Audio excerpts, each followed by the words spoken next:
Le train filait à toute vapeur dans les ténèbres. Je me trouvais seule en face d'un vieux monsieur qui regardait par la portière. On sentait fortement le phénol dans ce wagon du Paris-Lyon-Méditerranée, venu sans doute de Marseille. C'était par une nuit sans lune, sans air, brûlante. On ne voyait point d'étoiles, et le souffle du train lancé nous jetait quelque chose de chaud, de mou, d'accablant, d'irrespirable. Partis de Paris depuis 3 heures, nous allions vers le centre de la France, sans rien voir des pays traversés. Ce fut tout à coup comme une apparition fantastique. Autour d'un grand feu, dans un bois, 2 hommes étaient debout. Nous vîmes cela pendant une seconde.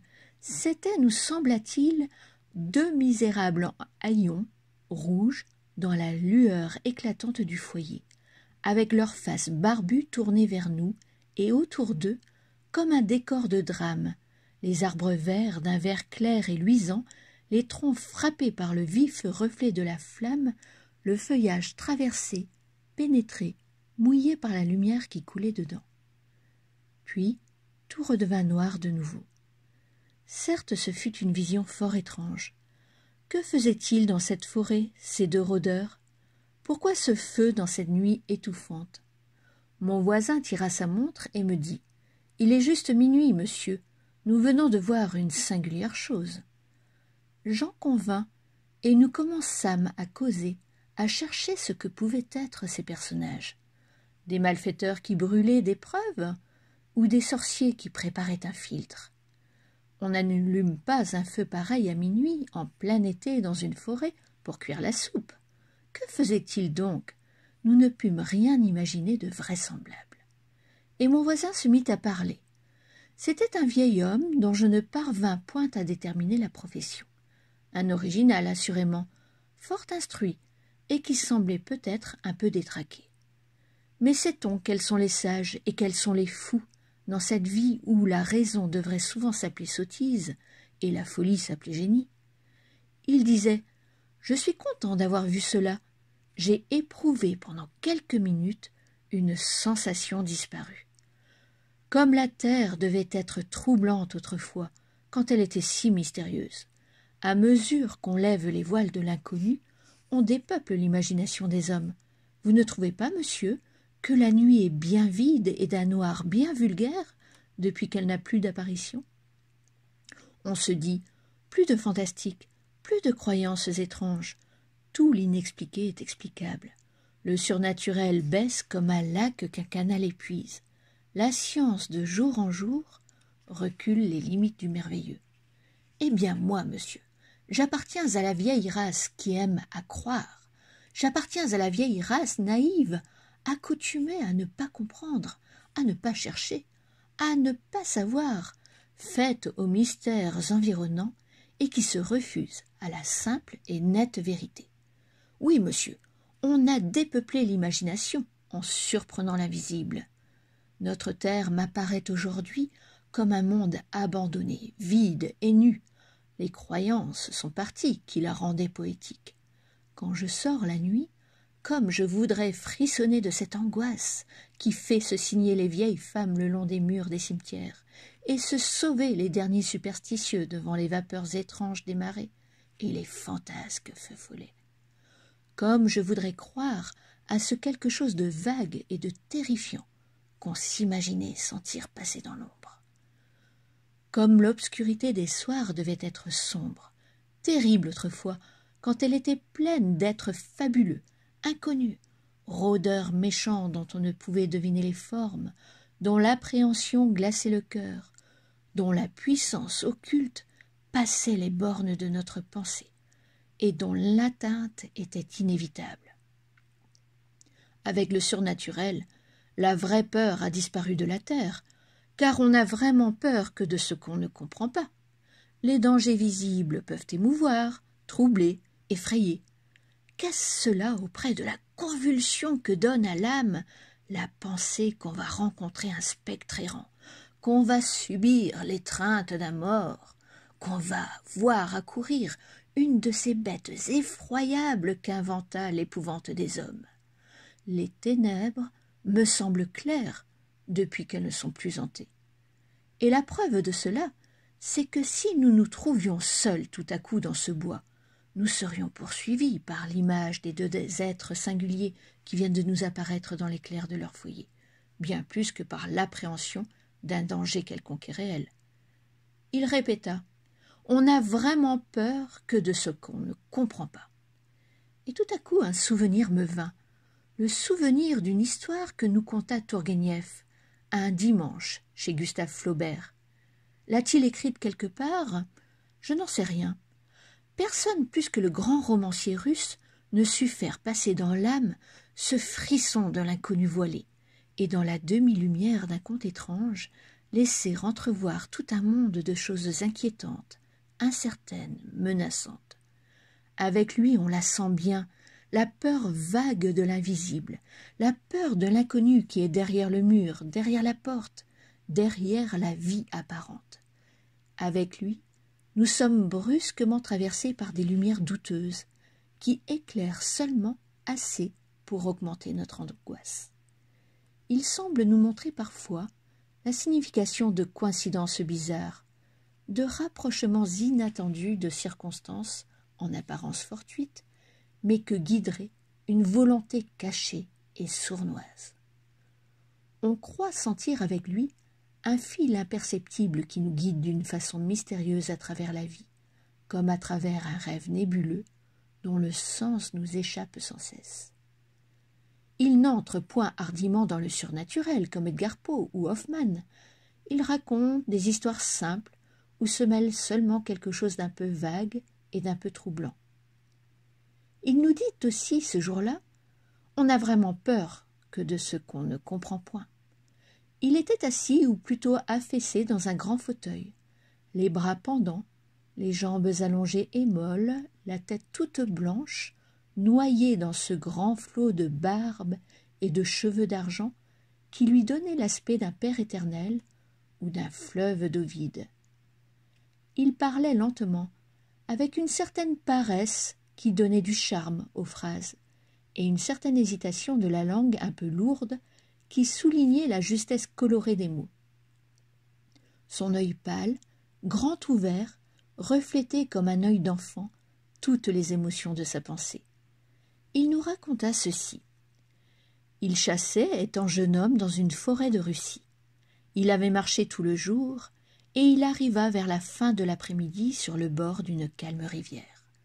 Elle coulait sous les arbres, dans les arbres, pleine d'herbes flottantes, profonde, froide et claire. Un besoin impérieux saisit le chasseur de se jeter dans cette eau transparente. Il se dévêtit et s'élança dans le courant. C'était un très grand et très fort garçon, vigoureux et hardi nageur. Il se laissait flotter doucement, l'âme tranquille, frôlé par les herbes et les racines, heureux de sentir contre sa chair le glissement léger des lianes. Tout à coup, une main se posa sur son épaule. Il se retourna d'une secousse et il aperçut un être effroyable qui le regardait avidement. Cela ressemblait à une femme ou à une guenon. Elle avait une figure énorme, plissée, grimaçante et qui riait. Deux choses innommables, deux mamelles sans doute, flottaient devant elle, et des cheveux démesurés, mêlés, roussis par le soleil, entouraient son visage et flottaient sur son dos. Tourguenieff se sentit traversé par la peur hideuse, la peur glaciale des choses surnaturelles. Sans réfléchir, sans songer, sans comprendre, il se mit à nager éperdument vers la rive. Mais le monstre nageait plus vite encore, et il lui touchait le cou, le dos, les jambes, avec de petits ricanements de joie. Le jeune homme, fou d'épouvante, toucha la berge, enfin, et s'élança de toute sa vitesse à travers le bois, sans même penser à retrouver ses habits et son fusil. L'être effroyable le suivit, courant aussi vite que lui et grognant toujours. Le fuyard, à bout de force et perclus par la terreur, allait tomber, quand un enfant qui gardait des chèvres accourut, armé d'un fouet. Il se mit à frapper l'affreuse bête humaine qui se sauva en poussant des cris de douleur. Et Tourguenieff la vit disparaître dans le feuillage, pareille à une femelle de gorille.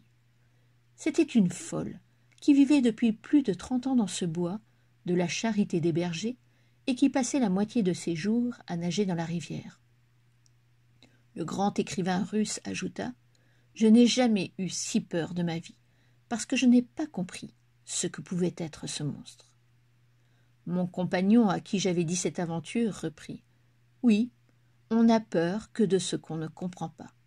On éprouve vraiment l'affreuse convulsion de l'âme, qui s'appelle l'épouvante, que lorsque se mêle à la peur un peu de la terreur superstitieuse des siècles passés. Moi, j'ai ressenti cette épouvante dans toute son horreur, et cela pour une chose si simple, si bête, que j'ose à peine la dire. Je voyageais en Bretagne tout seul à pied. J'avais parcouru le Finistère, les landes désolées, les terres nues où ne pousse que l'ajonc, à côté des grandes pierres sacrées, des pierres hantées. J'avais visité la veille la sinistre pointe du Raz, ce bout du vieux monde où se battent éternellement deux océans, l'Atlantique et la Manche.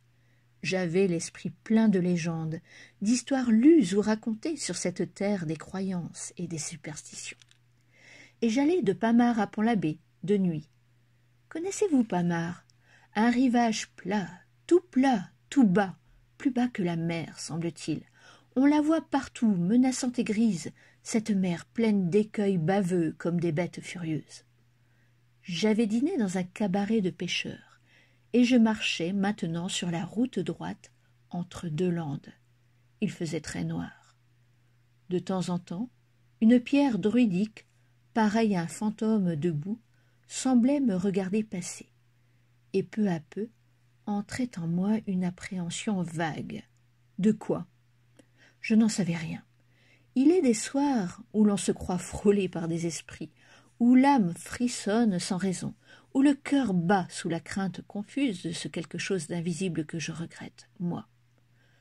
Elle me semblait longue, cette route, longue et vide, interminablement.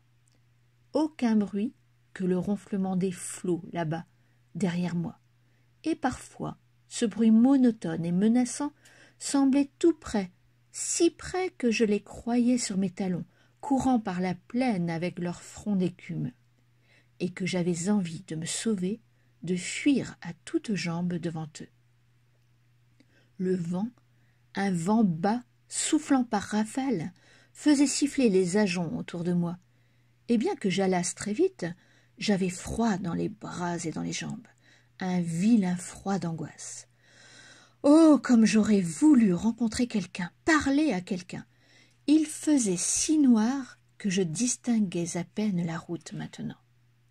Et tout à coup, j'entendis devant moi très loin un roulement. Je pensais, tiens, une voiture. Puis je n'entendis plus rien. Au bout d'une minute, je perçus distinctement le même bruit, plus proche. Je ne voyais aucune lumière cependant. Mais je me dis, ils n'ont pas de lanterne, quoi d'étonnant dans ce pays de sauvages.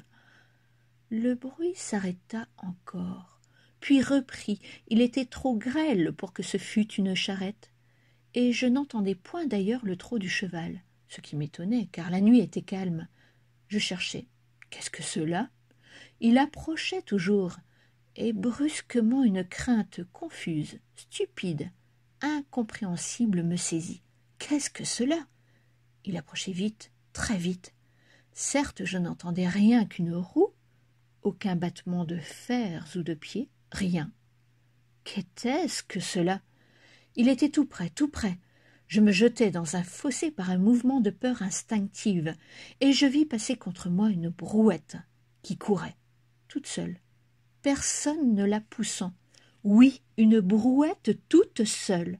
Mon cœur se mit à bondir si violemment que je m'affaissai sur l'herbe, et j'écoutais le roulement de la roue qui s'éloignait, qui s'en allait vers la mer. Et je n'osais plus me lever, ni marcher, ni faire un mouvement, car si elle était revenue, si elle m'avait poursuivi, je serais mort de terreur. Je fus longtemps à me remettre, bien longtemps, et je fis le reste du chemin avec une telle angoisse dans l'âme que le moindre bruit me coupait l'haleine. Est-ce bête, dites? Mais quelle peur! En y réfléchissant plus tard, j'ai compris. Un enfant nu-pied l'a menée sans doute, cette brouette, et moi j'ai cherché la tête d'un homme à la hauteur ordinaire. Comprenez-vous cela? Quand on a déjà dans l'esprit un frisson de surnaturel, une brouette qui court toute seule, quelle peur! Il se tut une seconde, puis reprit. « Tenez, monsieur, nous assistons à un spectacle curieux et terrible. Cette invasion du choléra. Vous sentez le phénol dont ces wagons sont empoisonnés. C'est qu'il est là, quelque part. Il faut voir Toulon en ce moment. Allez, on sent bien qu'il est là, lui. Et ce n'est pas la peur d'une maladie qui affole ces gens. Le choléra, c'est autre chose. C'est l'invisible. C'est un fléau d'autrefois, des temps passés. Une sorte d'esprit malfaisant qui revient et qui nous étonne autant qu'il nous épouvante. Car il appartient, semble-t-il, aux âges disparus. Les médecins me font rire avec leurs microbes. Ce n'est pas un insecte qui terrifie les hommes au point de les faire sauter par la fenêtre, c'est le choléra, l'être inexprimable et terrible venu du fond de l'Orient. Traverser Toulon, on danse dans les rues. Pourquoi danser en ces jours de mort? On tire des feux d'artifice dans la campagne autour de la ville, on allume des feux de joie, des orchestres jouent des airs joyeux sur toutes les promenades publiques. Pourquoi cette folie? C'est qu'il est là, c'est qu'on le brave, non pas le microbe, mais le choléra, et qu'on veut être crâne devant lui, comme auprès d'un ennemi caché qui vous guette. C'est pour lui qu'on danse, qu'on rit, qu'on crie, qu'on allume ses feux, qu'on joue ses valses, pour lui, l'esprit qui tue et qu'on sent partout présent, invisible, menaçant, comme un de ces anciens génies du mal que conjuraient les prêtres barbares.